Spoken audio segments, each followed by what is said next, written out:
Hello and welcome to the Addicts Anonymous podcast. I'm your host, Jamar. Today's episode 147, and we're interviewing Anouska H. How are you doing this morning? Or actually, I should say this afternoon for you, Anouska. Yeah, it's evening over in England here. Yeah, I'm evening doing, time. yeah, I'm doing quite good. Been a bit pessimistic with being poorly, but I always find a positive in a day, whichever outcome. There's always positives in every angle. So I kind of live by that, and I do a gratitude list in the morning. So, even if I feel rubbish within myself, there's still a good day ahead of me. So Yeah, start my day off with meditation. So I start my day off quite well.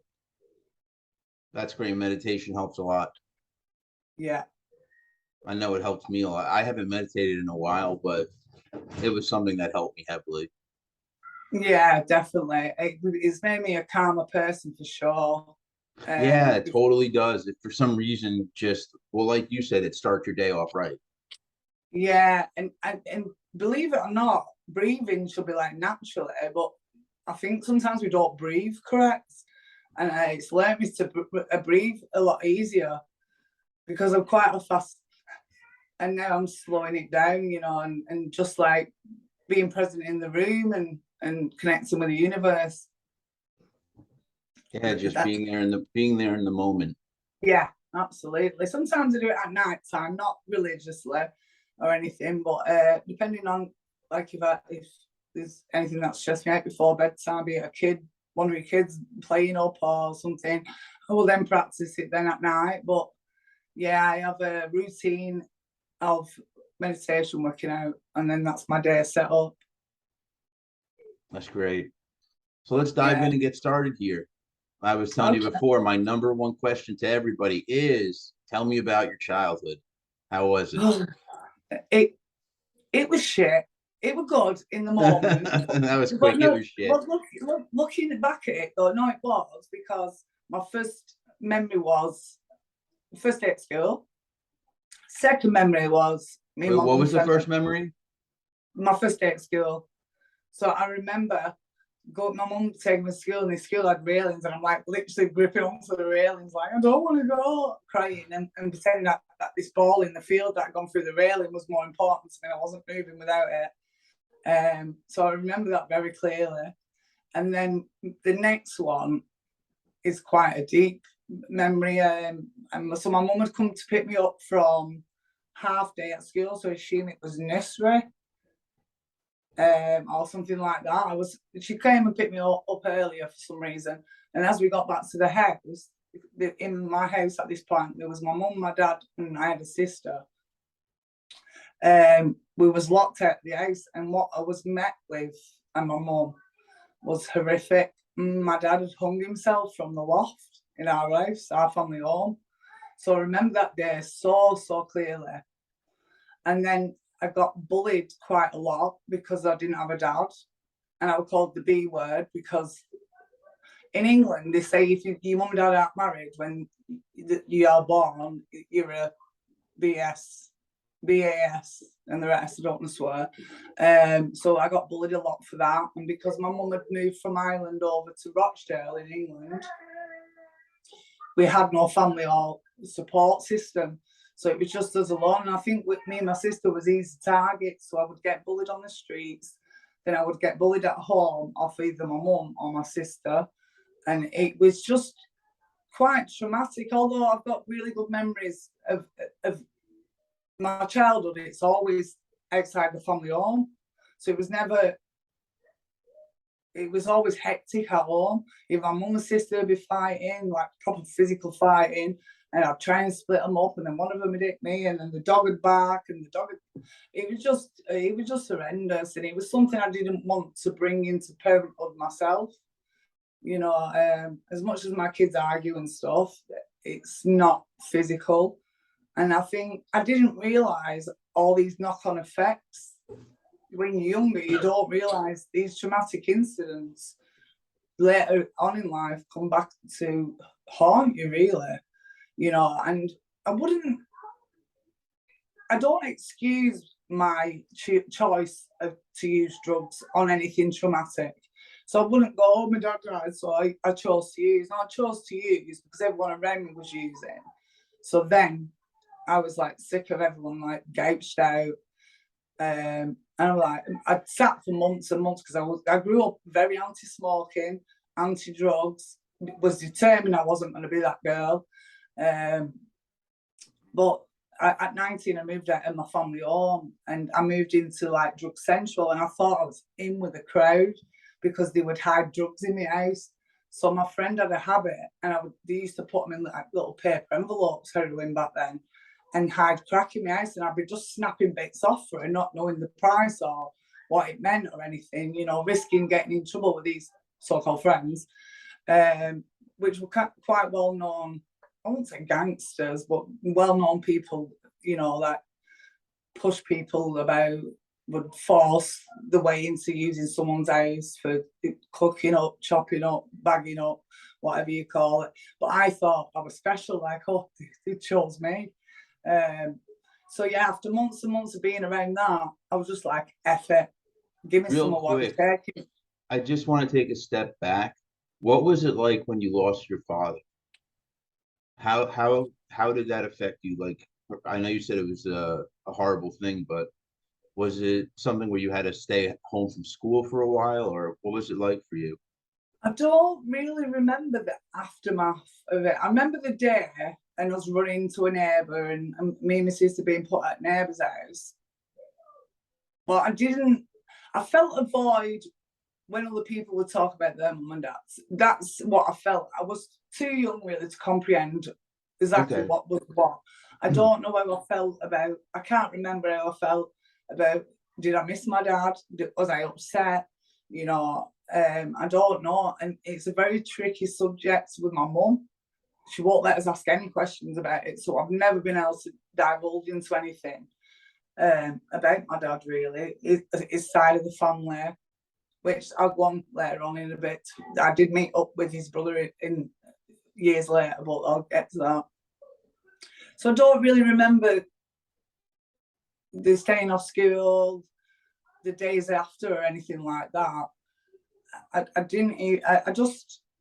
A lot of people black out stuff when it's too traumatic. Yeah, and I think I'd be lying if I said I felt a certain type of way for my mum or anything like that, because I can't remember if I did or I didn't.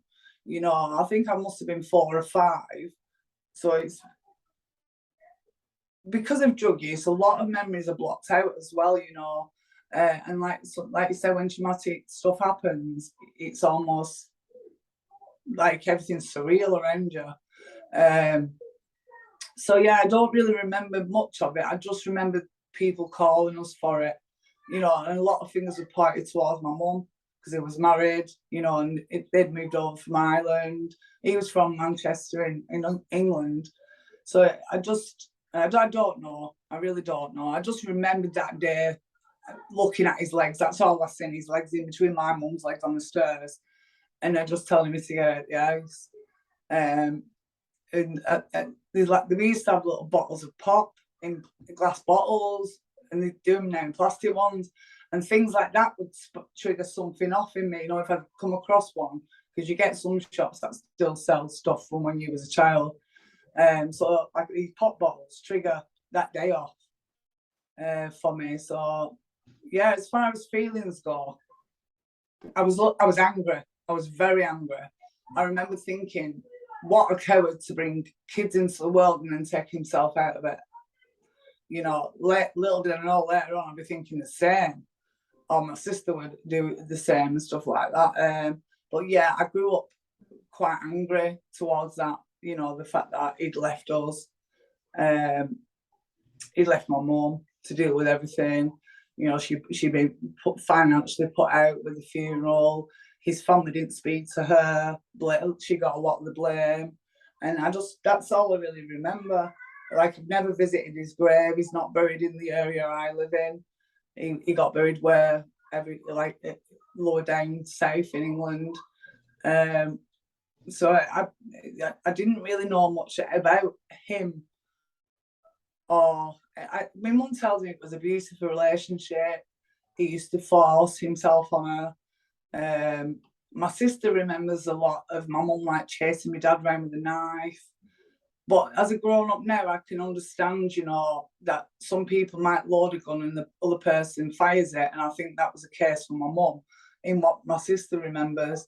But she doesn't speak nicely about the situation, my sister. She blames my mum, you know, like my mum works, our mum works so innocent in it all, Anouska, and stuff like that. So, yeah, it was tough. It was tough growing up with no family anywhere. Then having my dad taken away, you know, and my mum's family lived in Ireland, my dad's family lived in Ipswich.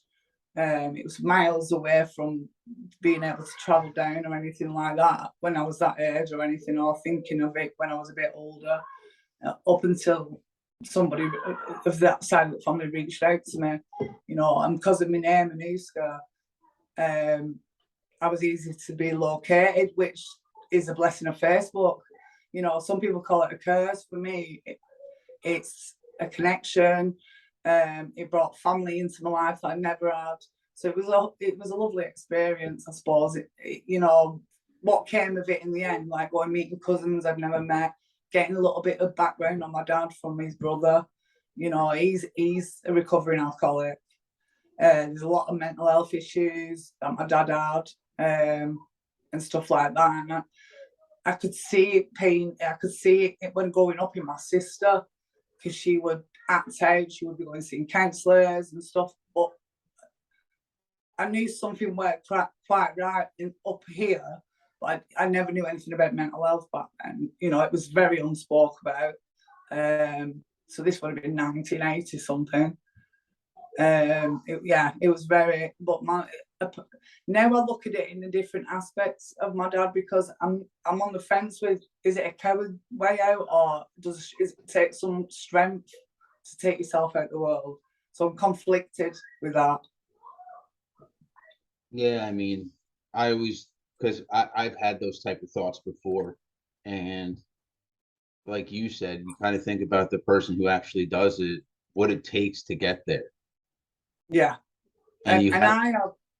I don't know if you have to have guts to do it, but I think you do in a way, because you're doing something where you don't know it's technically going to happen, because nobody knows what happens after you go, you know?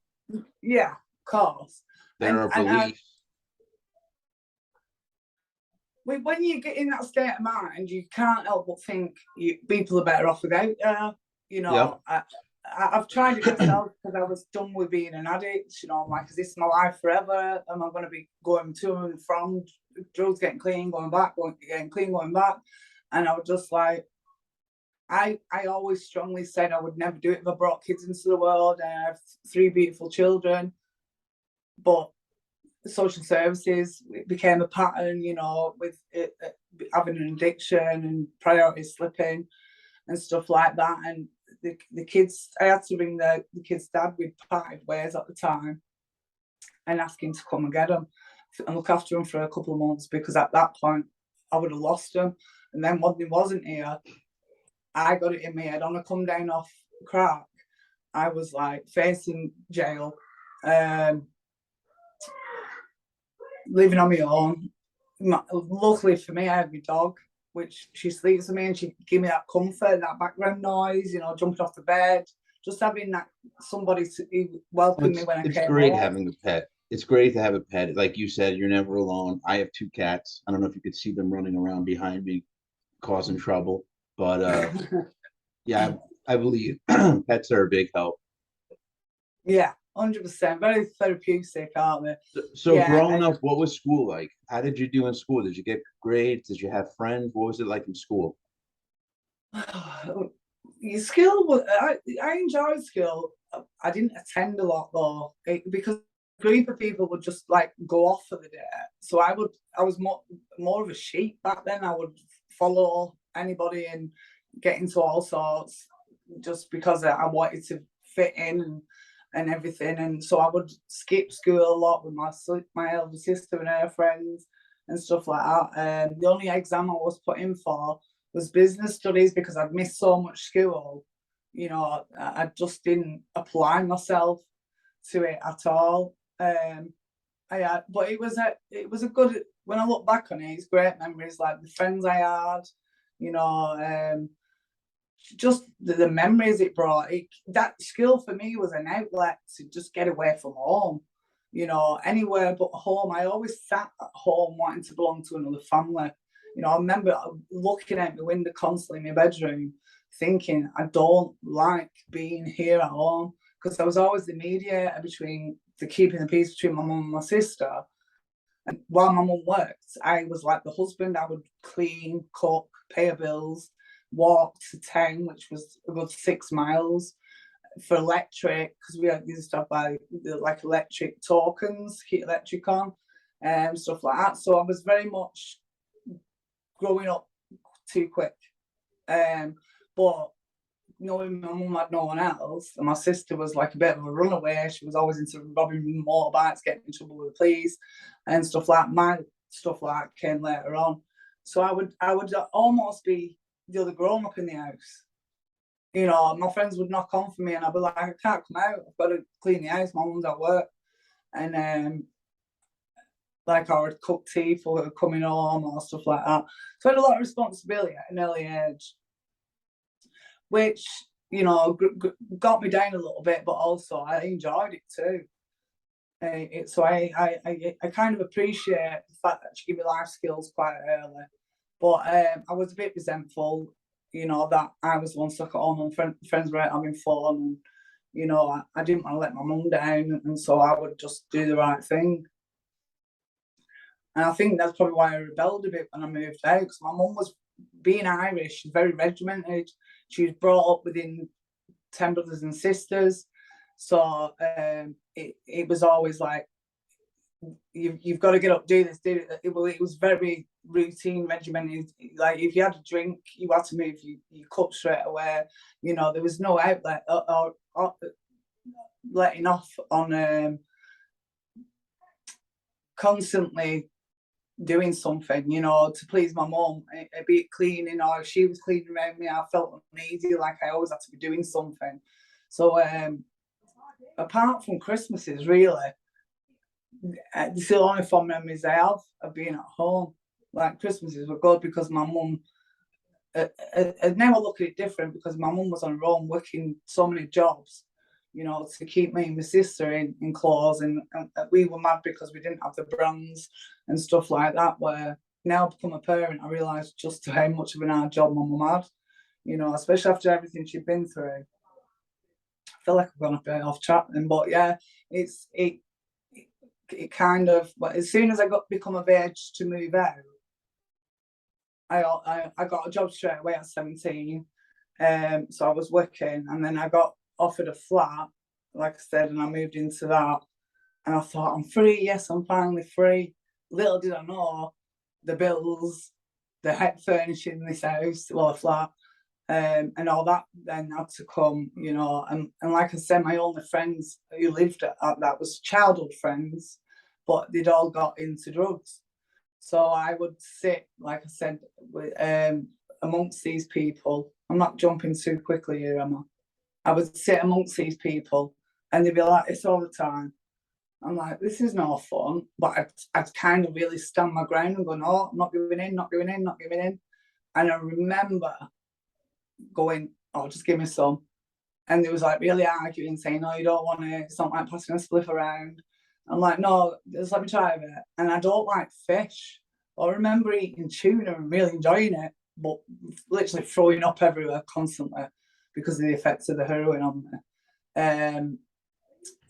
And 2 weeks of that, I was hooked. That was it started. That's when it went all wrong for me. Then I was taking drugs into jails for £20, and what was the first aid you ever used? So I'd smoked weed as a teen, so like 15, but I wasn't really a big weed smoker. And yeah, going back a little bit, my mum's friend was in and out of what we call bottom block over here. So it's like a mental facility, mental health facility, people who have a breakdown or have lost their mind or some stuff like that. So she would be on like Librium, diazepam, Valium, as you call them. tomazepam eggs like they used to be, and she would give them us, you know, while we were still at school. But this was all exciting to us. And I remember trying weed, and my sister was like, "No, you're not having it." But she stood there smoking it herself, and I was like, "Can't be one real for you, another for me," which made me want to do it even more. Yeah. You know, you get told no, you want that forbidden fruit, don't you?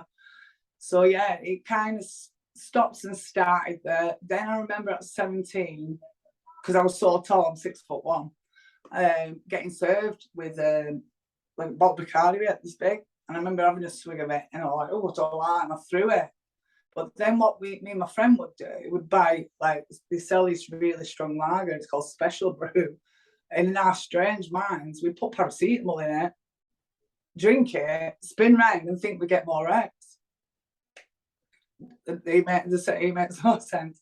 And then I remember us still being younger before the Class A's came into it, going around picking mushrooms, magic mushrooms, washing them and drinking them as tea, and then going out, just crawling about in fields, just going like this, eating them, and just like proper tripping. I remember the first time I did that, I had to go home first, my mum. Oh, and it was horrendous. But yeah, I went back for more, you know, and that was the first time I experienced highs. You know, I wasn't a big drinker at all. I've never really had issues with alcohol. But then that died down for a little bit. Like I say, I moved out, then was around heroin for 4 months, and just I've always smoked drugs, never injected in my life, never. I got quite proud of that, and I'm like, is that something to be proud of, really? But yeah, I like that warm, fuzzy feeling it gave me, and it shut everything off. It shut my mind talking, you know, because I was my worst critique, you know, like shame. What I seen in the mirror was not probably actually what I looked like. I felt fat. Now, I've always been tall, so I don't know how that would be possible. But I was no confidence. Always needed Dutch courage. So if I went out, I would need LSD, ecstasy, or something to go out with. So when I'd moved out, I'd started all this. So I'd already started with the LSD, the ecstasy. Then a few months later came the heroin. Then someone had a crack pipe in front of me in the same flat that I'm in, where I've took heroin.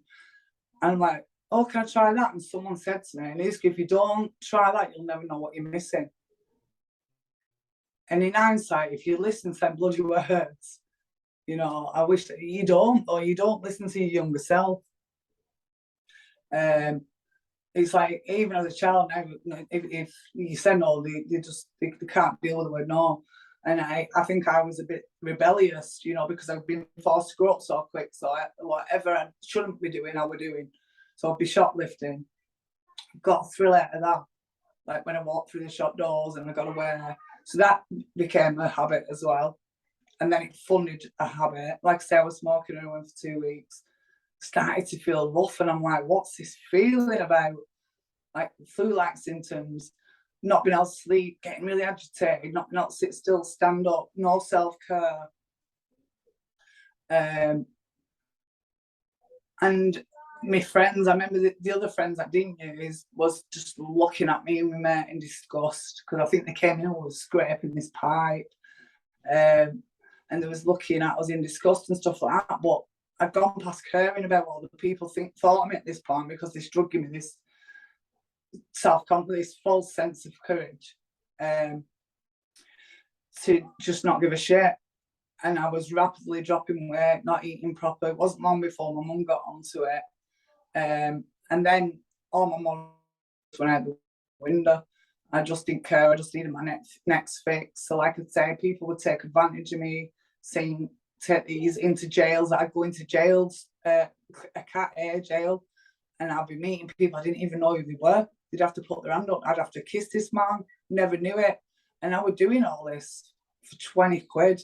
And this, I'm on about, like, I've been to jail and I've seen women come in because they've took 3 bags into jail, 3 bags of heroin. And I'm taking balloons this size in. And I just think, what where was my mind at to even Why were you contemplate? taking it into jails? Just to not say no to these so-called friends who were hiding the drugs in my house, these plastic gangsters. So they were in jail and you were bringing them drugs. So their brother might have been in jail, one of the brothers or something, or one of the friends. So I'd go meet someone else, so the drugs then would get passed to the brother, of the lads who were coming round to my flat. But it became like routine now, and thinking back on it now, like, Anouska, what was you thinking? But the 20 quid was in my head. That's all I seen, the money. Once I get back, I know I'll be all right. I've got money. I'm not going to be ill. And that's all I would think about. I wouldn't care about that. And then, police started kicking my doors in because they were getting aware of like people bringing stolen stuff to my house. Before I got into the flat above me, before I smoked crack or anything, they knocked on my door and they went, "Can we borrow your ashtray?" I'm like, "Yeah, you want my ashtray for, but here." And then I got it. Obviously you need ash to smoke crack and stuff like that. And then I got it and stuff like that. But yeah, to start getting into trouble now with the police, I'm installing stuff at my house. I'd be on a prison visit and the police would be kicking my door in. Forever. I remember the first time my door went in, honest to God, I was so scared because all I'm hearing is bang, bang, bang. And the area I live in wasn't great. And I remember going like out, it covered me and my mate was in bed and I just covered myself like I'm protecting myself somewhat well with a quilt. So then when they went police, I was like relieved, but also scared at the same time. I just knew no one was going to hurt me. So I felt almost safe as such, even though they were shoving me off to the police station. And then they would say to me, I always thought, well, not as bad as burglars and stuff like that. But the police would then say to me, if it wasn't for people like you, Anouska, that brought stolen stuff into their house, there won't be any burglars. So like, I'm carrying this weight, this responsibility of all these burglars on my shoulders.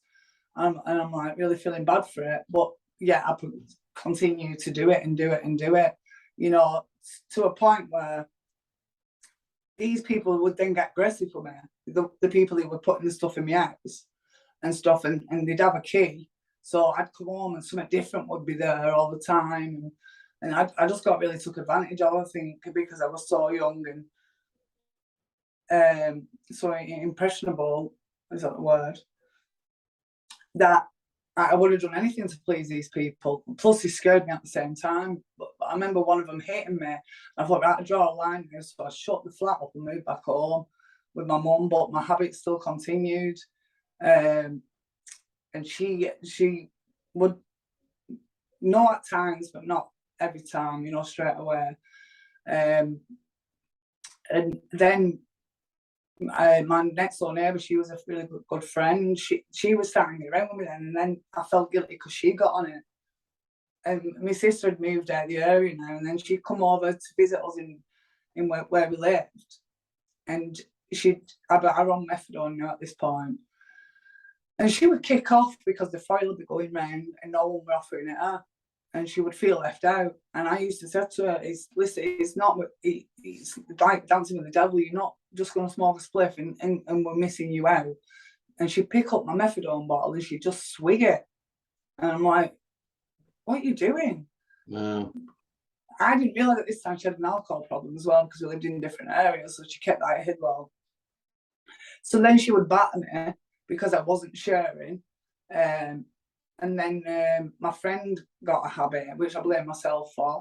My sister ended up with an habit, I blame myself for. So carrying that responsibility around was awful, And now I realise you can lead a horse to water, you can't make the horse drink. Yeah, I was about to say that. I mean, you shouldn't have that resting on your conscience. I mean, you should remember that you did something dumb, I guess, but they ultimately took that. You didn't force it down their throat. No. So I moved back home, and then my mum decided to go work for the NAFE. So she gave up our family home. So my sister lived like in the town, out from the town I lived in. So I ended up, it was either moving with my best friend I'll move in with my sister, but my sister had a child and she weren't looking after her. So I thought I'm going to move in with my sister and help look after my niece, because she'd leave her in the house on her own in a pram, you know, and I'd turn up at the house and her mum would be gone.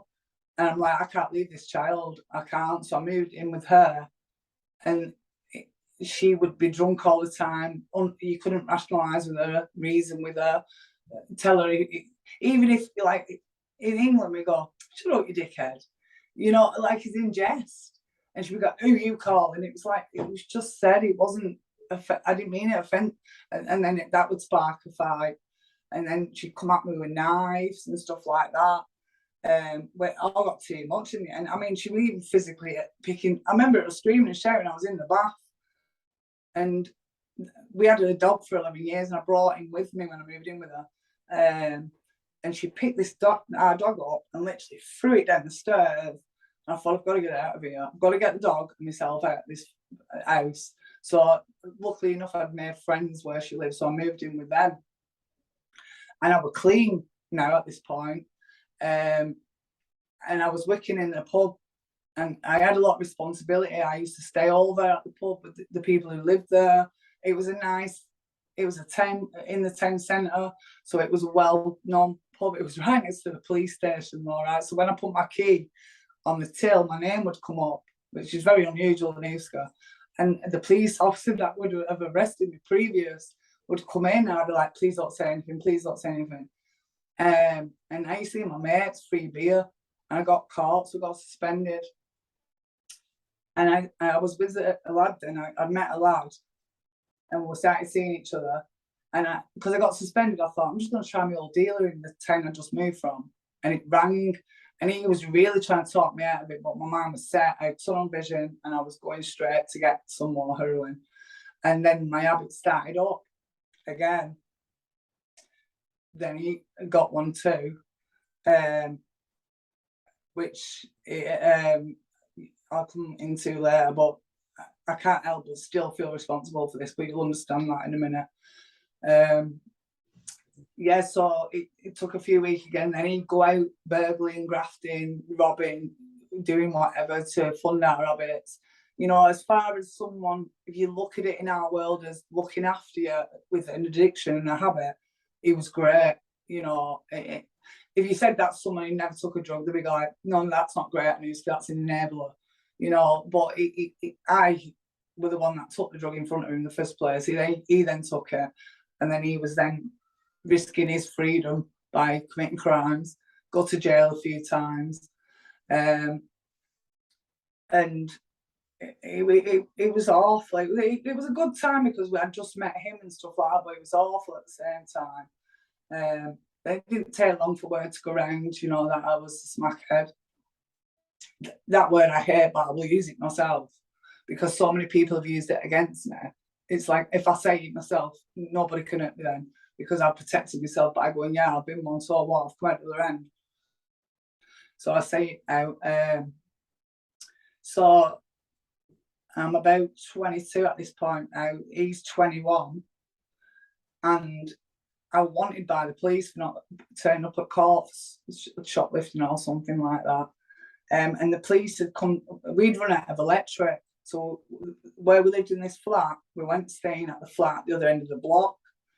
And the police turned up to arrest this girl's boyfriend who lived at the house. So my partner, Tommy, he covered me up because I had tattoos and he was scared the police would recognise me and arrest me. And he'd only been out of jail a month at this point. So we'd scored a bag, a 10-pound bag between three of us, and he'd been up all night. So he goes to me and this girl, you finish that, just same in the tube. So when he's woke up, he's forgot what he said, he's kicking off now, but he put a bit aside for me in the morning because he'd not had built an habit up because he'd not been out of jail that long. So we could go get my money sorted because my money had not turned up or something like that. And he woke up and he kicked off. So we had an argument and he went back to the flat to use a little bit he'd put aside for me in his pocket. Bear in mind with no electric on at this flat.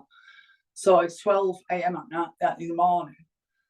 And my friends come in, she went, I can hear so much commotion at your flat, Anouska. I think it's them who've just moved in underneath you.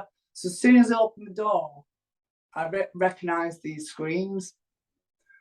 Because he'd been beat up before, you know, like in front of me, and I'd have to get in the middle and split it up or whatever. But this was different. So there were two Tommies, my Tommy and another Tommy. The other Tommy had got this girl addicted to marzipan and heroin because she got money every week because she had a child. So she had that regular money coming in, but she had a boyfriend in jail. So she died of the mixture of marzipan and heroin because the system wasn't, a tolerance wasn't used to it. So this other Tommy got pulled in for manslaughter, no further action came of it. So this particular night that we've argued, he's gone home.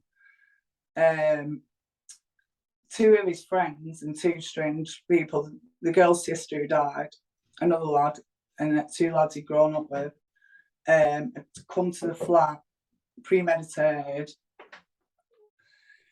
So yeah, this particular night was different. So I heard him screaming. So starts running. My daughter, we had a daughter together. She was about 23 months old. And when I looked up at the flat, because it was only a 2-story building, so it had flat underneath, a flat on top. I looked up and I could see this lad I knew and this girl like holding it like that. So as I've run up, this guy's like just whacking him on the head with his hammer. And I've literally, out of my adrenaline, lifted him up, kicked him down the stairs. But I was wanted by the police, so I'm thinking, I want to go to hospital and see him. Looking back at it now, you knew he was lifeless then. You know, this big pool of blood. He'd been attacked by 3 people. One of them stayed in the car. As I'm passing, I know one of the people, but I didn't recognise him because I'm just in a rush to get to where I can hear my boyfriend in trouble. And he had injuries from head to toe because he'd been battered with a claw hammer and a wheel brace. And I ran then straight to, I'm like, ring an ambulance, ring the police. So my friend's doing that. And he's still alive at this point. So I ran round to his family's house to get them to come, you know, to let them know what's going on and stuff. But the police don't let me go to the hospital, take me straight to the station because I'm a key witness. And I got there about 12:20. At 1 o'clock in the morning, my mum would come. She'd been alerted. And I was told he died. For that year after was horrendous. It was absolutely horrendous because this was my soulmate, the love of my life. We just had a child not long ago, so I totally went off the rails. I'd take anything and everything to suppress that feeling of loss, grief, pain, anger, everything. I felt everything, but I didn't want to feel nothing. So I would take every tablet that would stop it. Benzodiazepine, the known over here, start with marzipan, diazepam. I don't know, I know Valium is diazepam in America, and any drug under the sun. And I moved in with my sister because I wanted noise. My mum said come move in with her, but I just wanted noise, and she had a kid, I had a kid. So I just went to my sister's. Well, that was a big mistake because she would still continue to batter me. She would be drunk and telling me he's in the room, he's in the corner there, and it was just horrendous. And then I remember looking at my daughter and thinking, I've got to live for this kid now. And so I started seeking help. I got on a script. Back then we only had methadone. We didn't have what we call Subutex over here. Don't know what they have in America, but they're both substitutes for heroin. So I was on methadone, and I started going to counselling, trying to get my life back on track. Moved out my sister's into my mum's. My mum knew it all then. Everything had come out. Like, she knew I was struggling. She knew I had an addiction and stuff like that. So she really helped me to get back on my feet. even at the funeral, you know, everything seemed surreal because I didn't go through that pain because I suppressed it.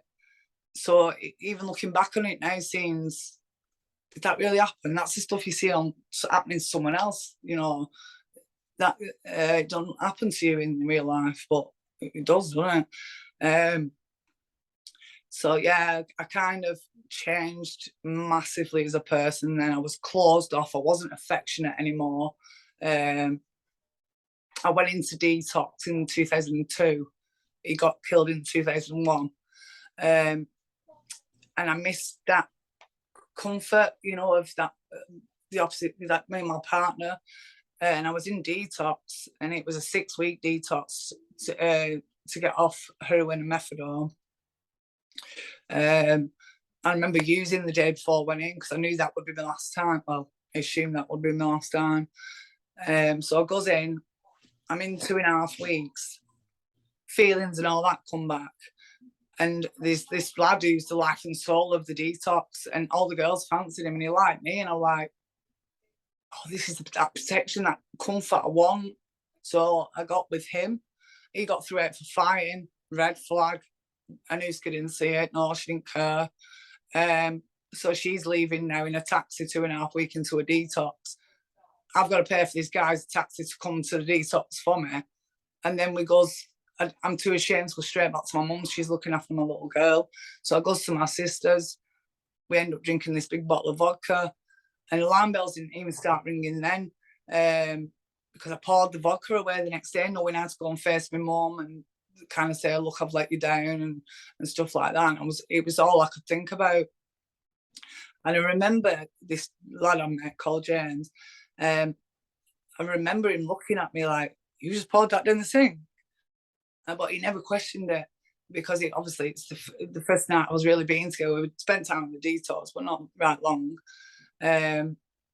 Oh, that was one of the worst moves I could have ever made. I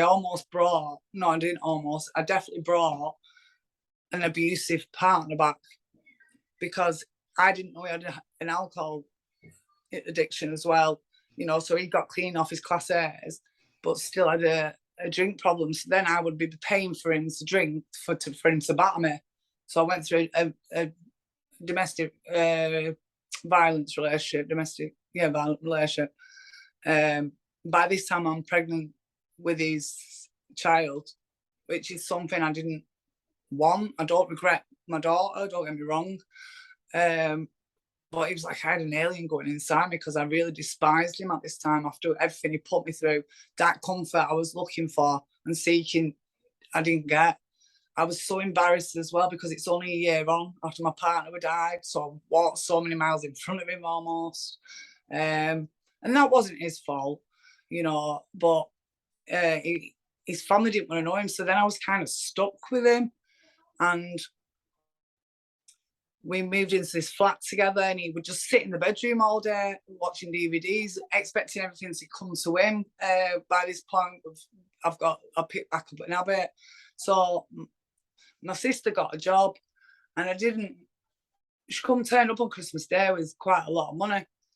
And we were so excited because it was Christmas Day. It's the worst kind of time for Addicts, Christmas time, because a lot of people shut down or there's no money available or stuff like that. So we were so excited, and little did I know what she was doing to earn that money. Now, I don't want to go too much into that because that's her story, not mine. But I'm sure people can put 2 and 2 together with that one. So yeah, we would just kind of take things in and give it him, and then he'd kick off, and then he'd kick off with my sister if she got involved to stop him hitting me. Like he would more mentally abuse me because he'd sit like he was going to come at me like that, so I'd go like that. And I thought I'd rather a punch in the face than the psychological side of it. And he would smack me over the head with remotes. My head would be cut open and I couldn't get out the house to go to hospital or anything like it. It was ridiculous. And because we were committing crime and my friends moved in as well, we're committing crime, I'd been known now as a prolific shoplifter because I've been funding my habit on and off the times I've been using. So I'd gone out to my drug place to get my prescription, and then when trying to get money, So they've got caught on camera, but I live right near the town centre, so the police have followed CCTV right back to my flat. But I'm already on a 3-month suspended sentence for shoplifting, and I've got stolen stuff again in my house. But I've got Valium in my system. We just scored, so I've just had a pipe. Just about to have some heroin, and the police just kicked the door in and they handcuffed me up. My mum had my younger daughter, my other daughter were playing out, and we was all going to the police station. It's not clicking in my head that I've got a 3-month suspended sentence, so no matter what, I'm going to jail. I'm not thinking like that. I'm in the police station 3 days, and the police said to me, if we haven't charged you by 6 a.m. in Anouska, we've got to let you go. And I'm like, yes, because I've diazed up. I'm like, I just want chocolate. So I'm like, what I'll do is I'll leave the police station, I'll go and get some chocolate, get a taxi to mum's, get my keys, go back to my house, smoke the drugs that we've stashed in there, because I didn't want any extra charges, so I just kind of stashed them as I went to the toilet. But anyway, by that time, at 26 in the morning, I was charged with handling stolen goods, so I was appearing at court that day. So my friend got out who committed the crime, but me and my partner went to jail. And I truly believe that jail sentence saved my life and my kids from being took away from me, because things had really got so bad. We never had any food in. I was giving my kids supplement drinks the doctor were giving me because I was underweight for food. It was causing traumatic nappy rash on my young daughter. And I just think, when I look back on it, I'm like, God, I was so messed up. And so I truly believe, even though I lost my flat and my partner that were killed, I lost all these letters that I wanted to keep for his daughter to read when she was older. That's my only regret from going to jail there. But I truly believe jail saved my life. I used to go to sleep thinking of ways to get myself in jail because I was living a hell at home. And I used to think, should I just go out and smack a copper? Would that get me locked up? And I would go to bed with that, and that would make me feel a bit happier with just having that thought. So yeah, I went to jail. My kids stayed with my mum, my 2 girls. I got out and I wasn't allowed to have them straight back because of obviously going to jail, being they put the kids on a register for emotional abuse because of the domestic violence they'd witnessed, and obviously my drug use with that in turn. They wasn't being looked after right. I know that now. I knew it then, but I just didn't want to face it. So yeah, goes to jail, comes out. My mum only lives in a 1-bedroom flat, so I can't live with her. So luckily enough, my sister's now living with some blind guy she took advantage of. But he was such a lovely guy, and he really looked after me, and I'll never forget that. I was walking around with holes in my shoes, and this man put a nice pair of shoes on my feet that I didn't get my feet wet. And I'll never forget like things like that. You know, the people doing nice turns, you know, when you're not such a good person yourself.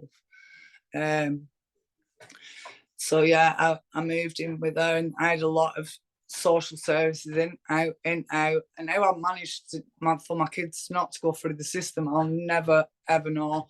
When this thing would hit the fan, that kick up the arse would ultimately get me behaving right at the right time.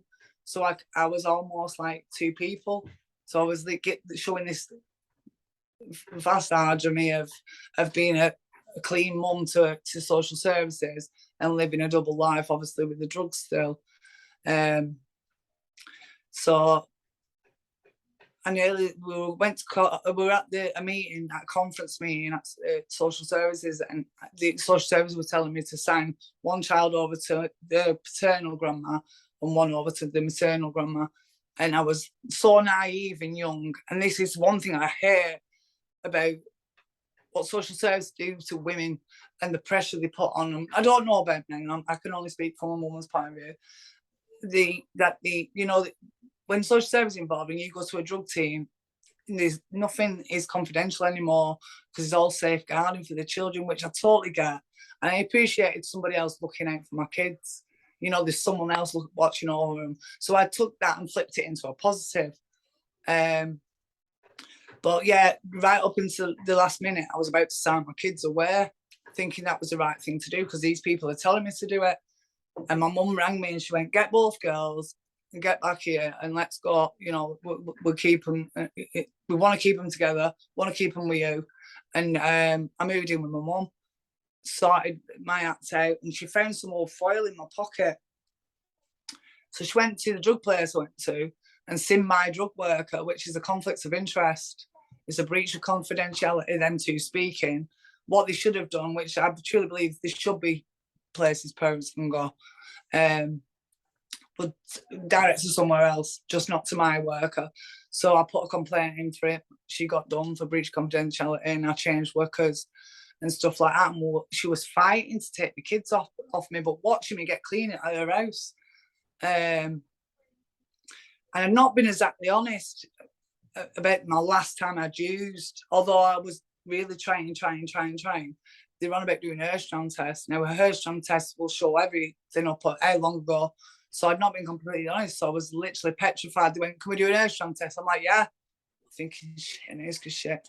And my mum's solicitor went, "Because you answered it so confidently, we won't do it. We'll keep the kids in your care, but continue to like keep checking in with your drug worker and stuff like that." So it was kind of a bit of a wake-up call. I got clean, stayed clean for a good 3 years, met somebody who was different to everyone I met before. He worked, he had a job, he had a car, he didn't sit at home in his bedroom drinking, smoking, you know what I mean? And it was like, wow, someone normal has looked at me.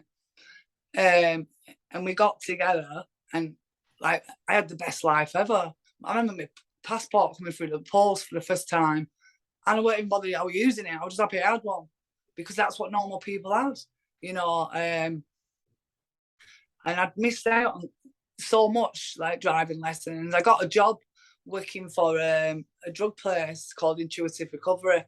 It was a different way of learning about addiction from the brain. And it was an unpaid job, voluntary at first. They paid for my driving lessons and stuff like that. It was such a ball ache leaving my house, having to drop my daughter off at before school club, then go and drop my son off at nursery, and he'd screwed the place down when I left him. So I have this guilt trip, and now we're using public transport, and I was constantly late. But I'd leave my house at 7, wouldn't return till 7, unpaid. And then my boss decided to take me off the trial period. So then the benefits agency wouldn't pay for my childcare, which meant I would have been out of pocket if I carried on. But I thought, I'm not quitting. I'm not going to quit until you fire me. But he said to me, he said, "Anouska, he's like one of them Russian dolls that you punch and just keep getting back up." I'm not like, is that a compliment? I'm not sure. But I took it as well. And yeah, it was nice, like being on the other end of it, you know, working for him. So yeah, I was clean 3 or 4 years. Boredom setting. Then as soon as I was son, and then he started, because I was at home mum, and as soon as he started school, I was left wide open with nothing to do, constantly sitting in the same chair every day, watching the same stuff on the TV.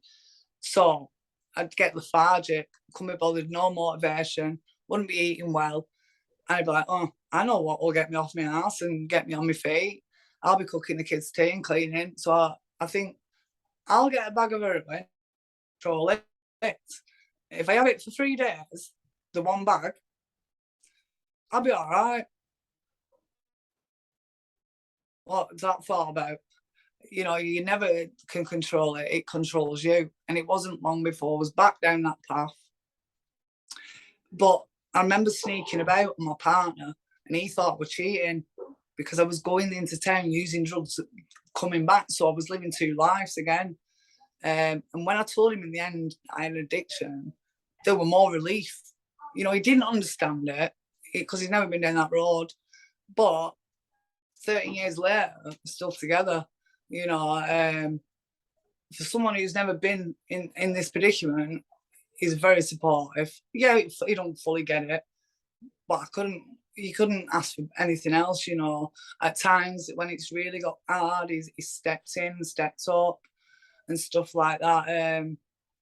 So I remember I was on a script of Subutex, which stops you being ill. It's a blocker as well, so you can't use on top of that. With methadone, you can have your cake and eat it. You can use heroin on top. This Subutex is a blocker as well as a pain relief. It's an opiate. So I was on that for about 4 or 5 years, solid, not using, maybe the odd cocaine here and there when I go on a night out and have a couple of keys, not in weight, like keys for your door. Yeah. Yeah, not like a couple of keys. Like. So I was sick of being on daily pickup from the chemist. So I'd gone to, my drug worker had said to me, you're going to come off daily pickup. So I'd gone into the chemist all happy when I'm coming off. Then I went to pick my prescription, we're going to review it again in 3 months. I said, I'll tell you what, stick your scripts on your ass. And I walked out. I got halfway up the road and I thought, Anouska, why have you just put your nose off to spite your own face? So I walked back in with my tail between my legs. She went, have you ever thought about detox? I'm like, because it was so long ago that I'd been, it was not anything in my mind and no one was talking about it at the time. So this was 2019. So I'm like, sign me up. Yeah, I want to go. So I could get off this prescription, because it used to weigh heavily on me dragging my kids to the chemist. And if I didn't have money to buy my lollipop or whatever, I would feel extremely guilty. So it was the answer to all my prayers. So I think it took me 4 weeks to get in. So I went in on the 5th of July in 2019. 3 weeks, after 3 weeks stay, I come out and I signed up for day up because I didn't want to leave the kids any longer. But when I got home, I couldn't handle responsibilities. It was a whole new world. I'd just leave my headphones on and constantly speak to like-minded people and ignore everyone I knew, because I'd changed. I was a different person.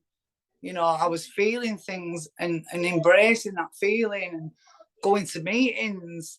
The first meeting I went to, I thought, what is this about?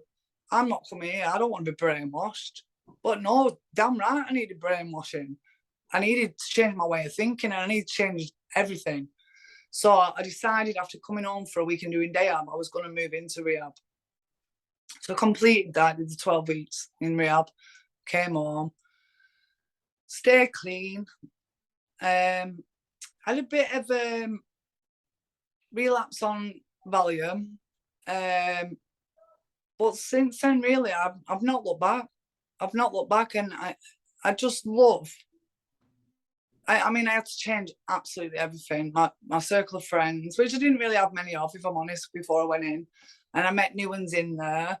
I met new people at meetings. Started to get, I was like, I'm very outspoken, very loud, man. Can talk the socks off a donkey. But put me in a meeting, I was like this, in the corner. I thought, I can't even say Anouska Addicts. I would not say the two words together. Even though I knew I was one, I would not say it. And something just clicked in me. And I thought, just put your name out there, Anouska, and go Anouska Addicts, because then you've got to follow it up then with a shirt. And the first time I ever did that, the way I felt when I left that meeting, oh my God, was phenomenal. It was a different kind of high, a natural one. It was just beautiful to be around people and know that, oh my God, they think crazy like me. Or I'm not the only one who thinks like this. I'm not the only one who's felt that, oh, done this, or done this, or done that. And it became a home from home, you know, and I absolutely love them. I do. I don't think I would be sat here today, you know, without them. Because like I said earlier, when the kids were with me for that 2 months and I was facing jail and I had that crack come down, I took a lot of tablets. I died. They had to resuscitate me.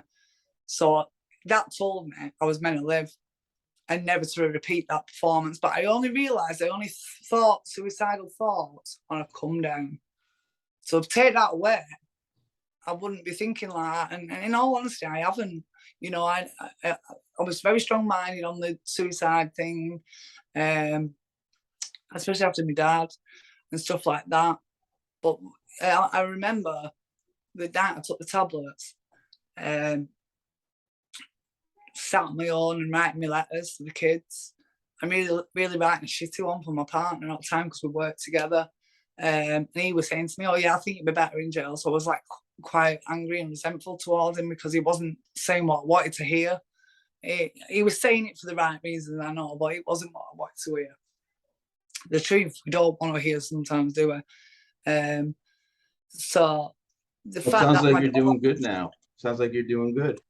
yeah, like I apply a program and I work by it. You know, I've got a sponsor.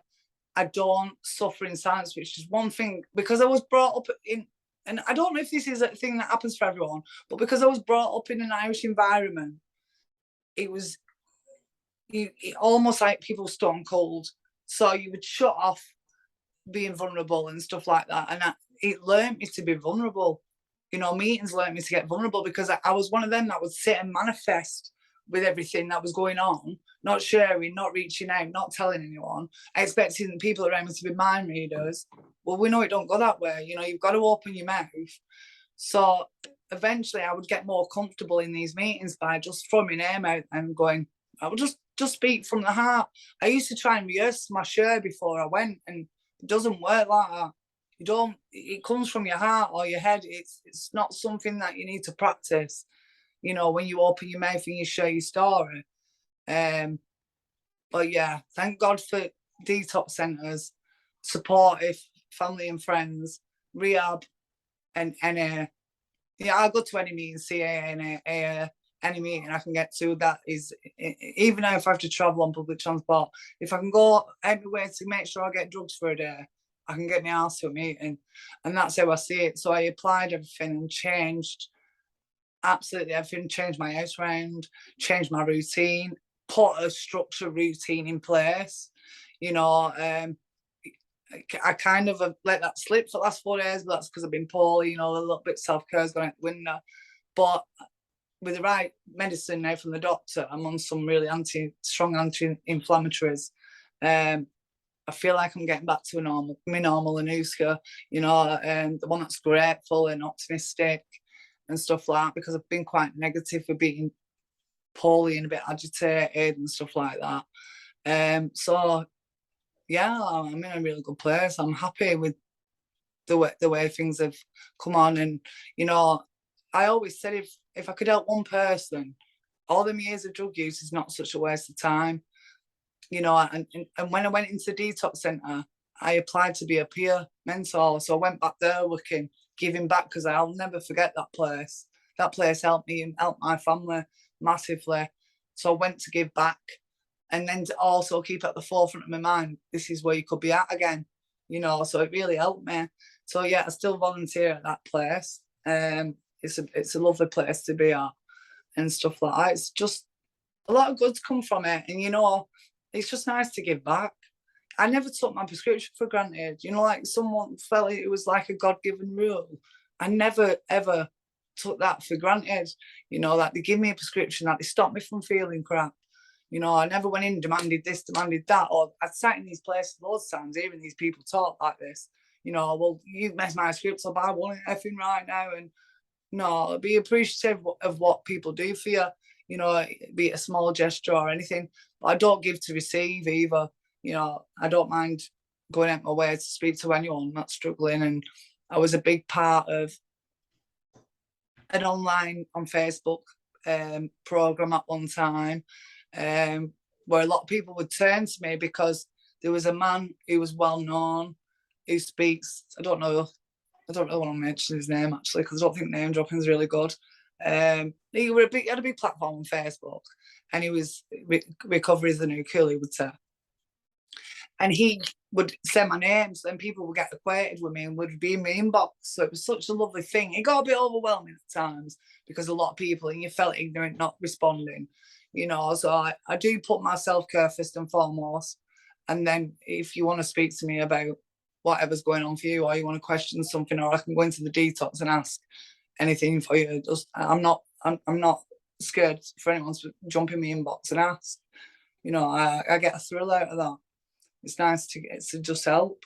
It's good to give back, you know. That's you work your program, so the 12th step is giving back.